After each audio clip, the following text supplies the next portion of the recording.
Heyo everybody, Haku here with my review of Tower of God Chapter 288, or Season 2 Episode 208, and this one was actually really full of content and info dump, and I really did enjoy it personally, but on the other hand, I actually came through after reading it a lot more times and taking notes and everything.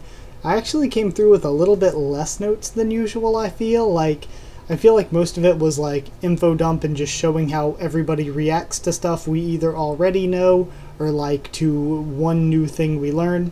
And basically it just built hype for this auction, and I am super hyped for this auction, so I'm okay for it being a hype building chapter.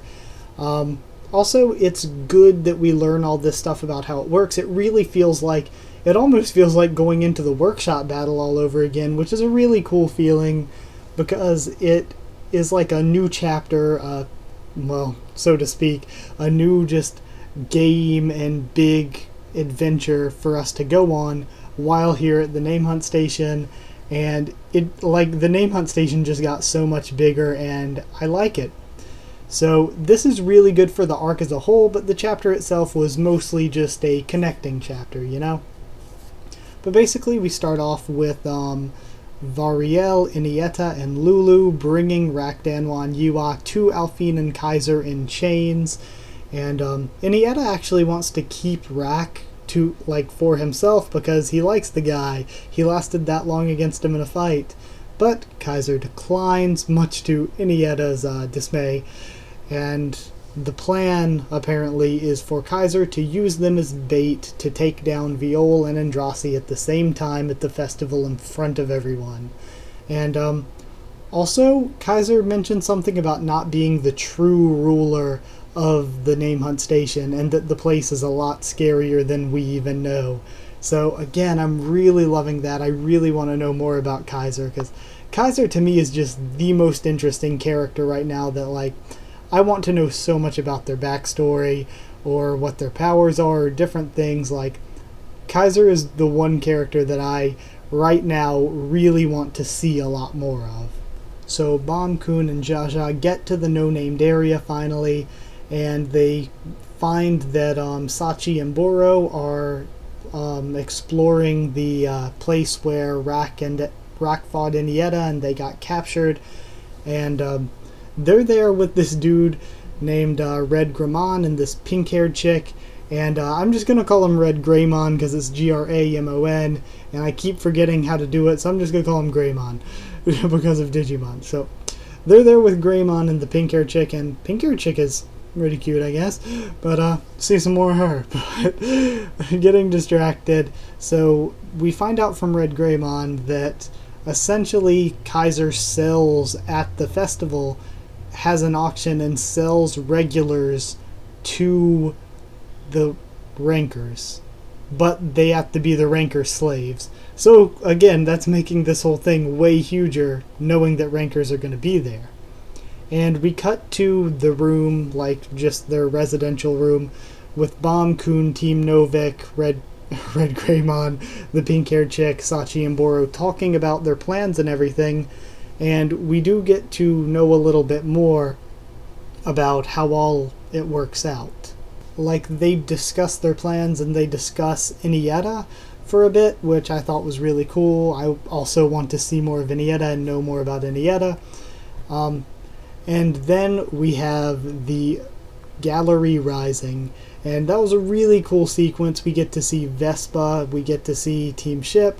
So the gallery rises, and we find out there's the gallery, then there's the place where the festival takes place, and then there are 8 ships, and each of the ships is going to have auctioneers.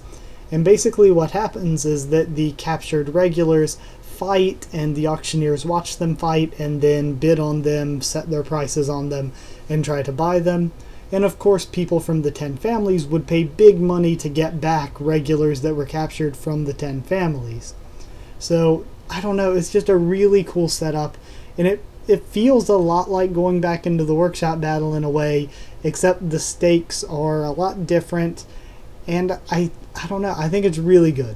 So we do see Variel sealing away Rakdanwan Yua, and Inieta also seems like he could actually betray Kaiser. I could actually see that because he's like the wild card of the 10 bosses, and also he seems to be pretty against the whole him not having rack sort of thing. So I think that he could actually end up betraying Kaiser. I could see it going down. Also, we talk about how we're going to break in there because Kaiser announces a match for the festival between Bomb and Andraste, and the winner gets Bomb's captured companions. And doing so is obviously, like they talk about it, it's obviously a trap to take down you both and make you put you against each other and split your team and everything. But more than that, like, if you don't, it's pretty much saying we have hostages that we can just kill. So you're kind of screwed either way. So they're going in to take out Kaiser and free the hostages, and Dan said he'll go after the hostages. So maybe that means we're going to be getting Variel versus Dan in the future. I had predicted that Dan would fight Alphine, but Dan fighting Variel would also probably be pretty cool, since we know that Variel is like the only guy that can open the pod that Rack and Yuan and Danwa are trapped in. So Lilial and Chiliel are still behind Kaiser's throne. Red Greymon and the pink-haired chick are going to be going with them on the rescue mission because they know the layout of the place. And lastly, we see on Auctioneer Ship 7, we have Ha Jinsung making the return, and he actually quit smoking. Because I didn't remember until somebody brought it up, but if you guys don't remember, way back in before the workshop battle, when Jinsung first met Bomb's group, he asked the group that went to the store or whatever to bring him some cigarettes, but Wang Nim brought him back lollipops and said smoking's bad for your health. So it was cool to see him with the lollipop instead of smoking, so it showed he quit or whatever. So I thought that was like a cool small note put in there that I wouldn't have otherwise even noticed. So honestly, I thought this was a really good chapter. Like, I really enjoyed seeing all the characters we saw. I enjoyed reading it, and it built my hype like crazy for this auction. I'm really hyped to see what happens here. Honestly, there's nothing really I can say against it, except maybe that there wasn't very much action or anything, but not every chapter needs that. I think for a connecting chapter building hype, it was super, super good, especially because I love seeing so many of the different characters, each fulfilling their own role. And because of that, I am going to give it 8 auctioneer ships out of 10. The first time I can remember that the number actually did correspond to something there, so it actually 8 auctioneer ships. Yeah. So that's it for this one. Sorry the review was kind of short, but I mean, we always discuss a bunch at the Hot Q&A, and I really couldn't find much else to talk about with this one. So I guess hype for the auction. Iniesta could betray Kaiser. I could see that happening. Potential Dan versus Variel, maybe. Red Greymon, and I guess that's about it. So yeah, if you did like this one, comment down there and tell me what you thought of it. And what you thought of my thoughts on it. Subscribe for more Tower of God, Walking Dead, One Piece, and a bunch more.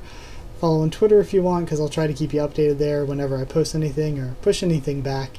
And that is it for now. So thank you once again for watching, and I'll see you all next time.